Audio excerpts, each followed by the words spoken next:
ಸ್ನೇಹಿತರೆ, ಪತ್ರೊಡೆಯಲ್ಲಿ ಆರಿಸುವಾಗ ಇಂಥ ಒಳ್ಳೆ ಪ್ಲೇಸಿಂದ ಆರಿಸಬೇಕು. ಈಗ ಮೊದಲು ನಾವು ಅಕ್ಕಿಯನ್ನು ತೆಗೆದುಕೊಳ್ಳಬೇಕು. ಮತ್ತು ಇಷ್ಟು ಮೆಣಸು, ನೀರುಳ್ಳಿ, ಮತ್ತು ಕೊತ್ತಂಬರಿ, ಜೀರಿಗೆ, ಅರಿಶಿನ ಹುಡಿ ಇಷ್ಟನ್ನು ಹಾಕಿ ನಾವು ಇದನ್ನೆಲ್ಲ ಒಟ್ಟಿಗೆ ಹಾಕಿ ರುಬ್ಬುವುದು. ಫಸ್ಟ್ ಅಕ್ಕಿಯನ್ನು ಹಾಕಿಕೊಂಡು ಅದಕ್ಕೆ ಅಷ್ಟು ಮಸಾಲೆಗಳನ್ನು ಹಾಕಿ ಒಟ್ಟಿಗೆ ರುಬ್ಬುವುದು. ಅದನ್ನು ತೆಂಗಿನಕಾಯಿ ಸಹ ಹಾಕ್ಕೊಳ್ಬೇಕು. ನಾನು ಅರ್ಧ ಹೋಳು ತೆಂಗಿನಕಾಯಿ ಹಾಕಿದ್ದೇನೆ. ಎಲ್ಲವನ್ನು ಹಾಕಿ ಚೆನ್ನಾಗಿ ರುಬ್ಬಿದರೆ ಆಯಿತು. ಅದರೊಟ್ಟಿಗೆ ನೀರುಳ್ಳಿ ಮತ್ತು ಬೆಳ್ಳುಳ್ಳಿ ಸ್ವಲ್ಪ ಸೇರಿಸಬೇಕು. ಕೆಲವೊಮ್ಮೆ ಗ್ಯಾಸ್ಟ್ರಿಕ್ ಇದ್ದವರಿಗೆಲ್ಲ ಒಳ್ಳೆಯದಾಗ್ತದೆ. ಎಲ್ಲವನ್ನು ಹಾಕಿ ಚೆಂದ ಮಾಡಿ ರುಬ್ಬುವುದು. ನಾವು ಎಲೆಗಳನ್ನು ಆರಿಸುವಾಗ ಸಹ ಹಾಗೆ ಬಿಸಿಲು ಇದ್ದ ಜಾಗದಲ್ಲಿ ಆರಿಸಬೇಕು ಎಲೆಗಳನ್ನು. ಮತ್ತು ಕರೆಕ್ಟ್ ನೋಡಿ ಆರಿಸಬೇಕು. ಯಾವುದೇ ಕಳೆಗಳೆಲ್ಲ ಇರಬಾರ್ದು ಎಲೆಗಳ ಮೇಲೆ. ಚೆಂದ ತೊಳೆದು ಇಟ್ಕೊಳ್ಬೇಕು. ಈಗ ಇದನ್ನೆಲ್ಲ ಈ ಥರ ಇರಬೇಕು ಎಲೆಗಳೆಲ್ಲ. ಇದು ನಾನು 2 ದಿವಸ ಇಟ್ಟು ಮಾಡಿದ್ದೇನೆ. ಮಸಾಲವನ್ನು ಅದಕ್ಕೆ ಹಾಕಿ ಚೆಂದ ಮಾಡಿ ಹಾಗೆ ಸವರಿಕೊಂಡು ಬರಬೇಕು ಎಲೆಗಳ ಮೇಲೆ. ಈ ಥರ ಸವರಿಕೊಂಡು ಮೇಲಿಂದ ಮೇಲೆ ಒಂದೊಂದು ಎಲೆಯನ್ನು ಇಟ್ಕೊಂಡು ಸವರಿಕೊಂಡು ಬಂದು ಅದನ್ನು ಫೋಲ್ಡ್ ಮಾಡ್ತಾ ಹೋಗಬೇಕು. ಫೋಲ್ಡ್ ಮಾಡುವಾಗ ಸಹ ಹಾಗೆ ಅದಕ್ಕೆ ತಾಗಿಸಿಕೊಂಡೇ ಫೋಲ್ಡ್ ಮಾಡಿಕೊಂಡು ಬರಬೇಕು. ರೋಲ್ ಮಾಡಿಕೊಂಡು ಬಂದರೆ ಆಯಿತು. ಇದು ಸ್ವಲ್ಪ ಈಸಿ ಉಂಟು.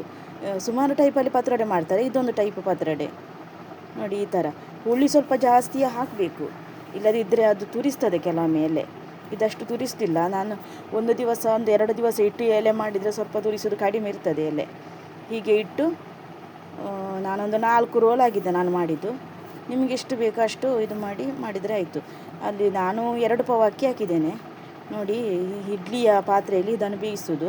ಒಂದು ಬಾಳೆ ಎಲೆ ಅಡಿಯಲ್ಲಿ ಹರಡಬೇಕು, ಯಾಕೆಂದರೆ ಅದಕ್ಕೆ ತಾಗ್ತದೆ ಇಲ್ಲದಿದ್ದರೆ ಪಾತ್ರೆಗೆಲ್ಲ. ಅದಕ್ಕೆ ಇದನ್ನು ಒಂದು 3/4 ಗಂಟೆಯಷ್ಟು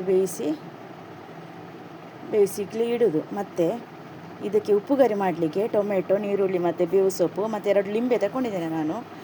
ಅದನ್ನು ಅಷ್ಟನ್ನು ರೆಡಿ ಮಾಡಿಕೊಂಡು ಇದು ಆರಿದ ನಂತರ ಇದನ್ನು ಚೆಂದ ಮಾಡಿ ಕಟ್ ಮಾಡಿಕೊಳ್ಬೇಕು. ಹಾಗೆಯೇ ಚೆಂದ ಮಾಡಿ ಕಟ್ ಮಾಡಿಕೊಂಡು ಅದನ್ನು ಪುಡಿ ಮಾಡಿ ಇಟ್ಕೊಳ್ಬೇಕು ನಾವು ಒಂದು ಪಾತ್ರೆಯಲ್ಲಿ. ಎಲ್ಲ ಇದನ್ನು ಕಟ್ ಮಾಡಿ ಆಯಿತು.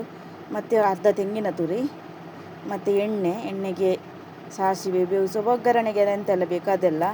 ಬೇವು ಸೊಪ್ಪು, ಸಾಸಿವೆ ಮತ್ತು ನೀರುಳ್ಳಿ, ಬೆಳ್ಳುಳ್ಳಿ, ಇಂಗು, ಕೆಲವರು ಬೆಲ್ಲ ಎಲ್ಲ ಸೇರಿಸ್ತಾರೆ. ನಾನಿಲ್ಲಿ ಜಾಸ್ತಿ 1 ಸ್ಪೂನ್ ಅಷ್ಟೇ ಬೆಲ್ಲ ಸೇರಿಸಿದ್ದೇನೆ.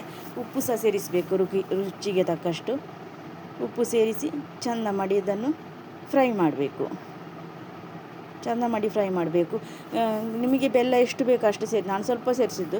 ಜಾಸ್ತಿ ಸಹ ಸೇರಿಸ್ಬೋದು, ಸ್ವಲ್ಪ ಸಿಹಿ ಆಗ್ತದೆ. ಸಿಹಿ ಇಷ್ಟಪಡೋರು ಜಾಸ್ತಿ ಸೇರಿಸ್ಬೋದು, ಚೆನ್ನಾಗಾಗ್ತದೆ. ಅದಕ್ಕೆ 1 ಲಿಂಬೆ ಹಣ್ಣನ್ನು ನಾನು ಹಾಕಿದ್ದೇನೆ, ಯಾಕಂದರೆ ಹುಳಿ ಸ್ವಲ್ಪ ಜಾಸ್ತಿ ಇರಲಿ ಅಂತ. ಅದನ್ನು ಚೆಂದ ಮಾಡಿ ಫ್ರೈ ಮಾಡೋದು. ಮತ್ತು ತೆಂಗಿನ ತುರಿ ಸಹ ಹಾಕಿ ಚೆಂದ ಮಾಡಿ ಫ್ರೈ ಮಾಡಿ, ಮತ್ತು ನಾವು ಸಪರೇಟಾಗಿ ಇಲ್ಲಿ ಕಟ್ ಮಾಡಿ ಇಟ್ಕೊಂಡಿದ್ದದ್ದು ಪತ್ರೊಡೆ ಉಂಟಲ್ಲ, ಅದನ್ನು ಅದಕ್ಕೆ ಹಾಕಿ ಚೆಂದ ಮಾಡಿ ಮಿಕ್ಸ್ ಮಾಡೋದು. ಸ್ವಲ್ಪ ತೆಂಗಿನಕಾಯಿ ಸ್ವಲ್ಪ ಫ್ರೈ ಆದರೆ ಒಳ್ಳೆಯದಾಗ್ತದೆ. ಮತ್ತು